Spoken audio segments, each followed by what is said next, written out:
পুরো শহর জুড়ে অস্থিরতা, হাসপাতালগুলোতে লাশের বন্যা। সবার উদ্দেশ্যে কথা বলবেন স্বাস্থ্য বিভাগের কর্মকর্তা প্রফেসর মোহাম্মদ সাইদ।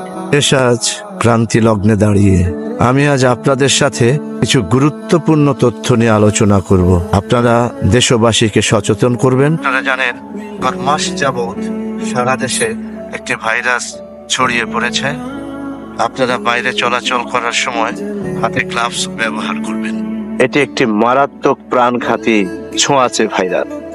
প্রথমে মাইল্ড ফিভার দেখা দেয়, তারপর ধীরে ধীরে কফের সাথে রক্তক্ষরণ শুরু হয় এবং শেষে শরীরের বিভিন্ন অর্গানে ছড়িয়ে পড়ে এবং অর্গানকে নষ্ট। ভাইরাসে আক্রান্ত হলে সাধারণত মানুষ 7 দিনের বেশি বাঁচে না। আমরা ইতিমধ্যে এই ভাইরাসের জিনোম সিকোয়েন্স আবিষ্কার করতে সক্ষম হয়েছে এবং অতি দ্রুত এর অ্যান্টিডোট তৈরি করতে পারব।